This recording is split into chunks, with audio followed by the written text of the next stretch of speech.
La especie humana es de carácter social, es decir, necesita de la comunicación, pues de otra manera viviríamos completamente aislados. Así, desde los inicios de la especie, la comunicación fue evolucionando hasta llegar a la más sofisticada tecnología, para lograr acercar espacios y tener mayor velocidad en el proceso. Las primeras manifestaciones en la comunicación de la especie humana fueron la voz, las señales de humo y sus dibujos pictóricos. Posteriormente, al evolucionar, fue la escritura el elemento que permitió desarrollar las culturas que hoy se conocen. Las artes, como la música y el teatro, forman parte fundamental en la formación y el desarrollo de la misma especie y sus culturas. Con el desarrollo de las civilizaciones y de las lenguas escritas, surgió también la necesidad de comunicarse a distancia de forma regular, con el fin de facilitar el comercio entre las diferentes naciones e imperios. Las antiguas civilizaciones utilizaban a mensajeros. Más adelante se utilizó al caballo. Con el invento de la rueda, esto casi desapareció. A partir de que Benjamin Franklin demostró en 1752 que los rayos son chispas eléctricas gigantescas, se pudo comprobar el descubrimiento de la electricidad. Grandes inventos fueron revolucionando este concepto, pues las grandes distancias cada vez se fueron acercando. En 1836, Samuel Morse creó lo que hoy conocemos como telégrafo. Thomas Alva Edison en 1872 desarrolló la telegrafía cuádruple, la cual permitía transmitir dos mensajes simultáneamente en ambos sentidos. A pesar de este gran avance, no era suficiente lo que lograba comunicar. Es decir, esto era insuficiente, pues se requería de algún medio para la comunicación de la voz. Ante esto, surge el teléfono, inventado por Alexander Graham Bell, que logra la primera transmisión de la voz en 1876. Así, los primeros sistemas telegráficos y telefónicos utilizaban cable para lograr la transmisión de mensajes. Con los avances en el estudio de la electricidad, el físico alemán Heinrich Hertz descubre en 1887 las ondas electromagnéticas, estableciendo las bases para la telegrafía sin hilos. Pero no fue hasta el siglo XX cuando se inventan los tubos al vacío y el surgimiento de la electrónica. Se logran grandes avances.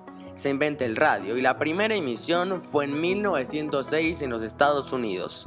En 1925 existían ya 600 emisoras de radio en todo el mundo. Hasta aquí, la voz se ha logrado transmitir de un lugar a otro.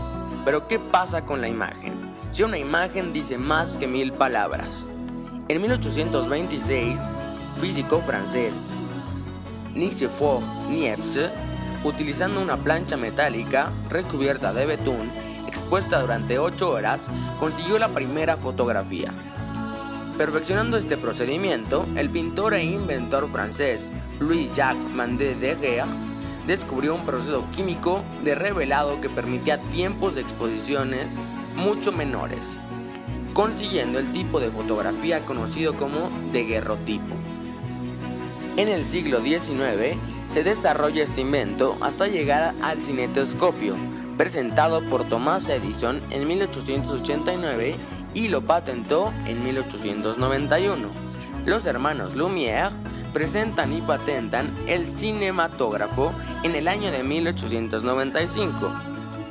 Hasta el año de 1920 se le añade el sonido, creando así el cine, muy disfrutado en nuestros días.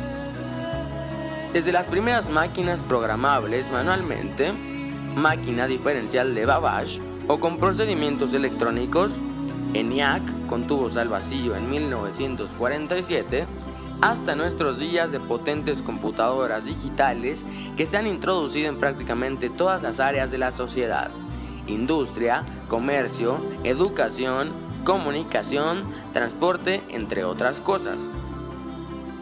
Con todos estos avances tecnológicos y necesidades, la comunicación o transmisión de datos fue tomando cada vez más auge. Los primeros intentos y realizaciones en la tarea de conjugar ambas disciplinas, comunicaciones y procesamiento de datos, tuvieron lugar en Estados Unidos, donde durante los años 40 del siglo XX se desarrolló una aplicación de inventario para la US Army y posteriormente, en 1953, otra para la gestión y reserva de las plazas en la American Airlines, que constituyeron los dos primeros sistemas de procesamiento de datos a distancia. Con esta nueva necesidad y esas herramientas surgen las redes de computadoras, las cuales son ya muy comunes en nuestros días, pero en los inicios de la transmisión por televisión y con el uso de las computadoras, la especie humana logra lanzar un vehículo espacial y tiempo después lanza los primeros satélites artificiales, los cuales son aparatos muy sofisticados con fines múltiples, científicos, tecnológicos o militares. El primer satélite artificial, el Sputnik 1, fue lanzado por la Unión Soviética el 4 de octubre de 1957. El primer satélite de Estados Unidos fue el Explorer 1, lanzado el 31 de enero de 1958, y resultó útil para el descubrimiento de los cinturones de radiación de la Tierra. En la actualidad hay satélites de comunicaciones, navegación, militares, meteorológicos, de estudio de recursos terrestres y científicos. La mayor parte de ellos son satélites de comunicación, utilizados para la comunicación telefónica y la transmisión de datos digitales e imágenes de televisión. Todo este desarrollo de las comunicaciones dio lugar a un nuevo concepto, telecomunicación, y significa conjunto de medios de comunicación a distancia o transmisión de palabras, sonidos, imágenes o datos en forma de impulsos o señales electrónicas o electromagnéticas.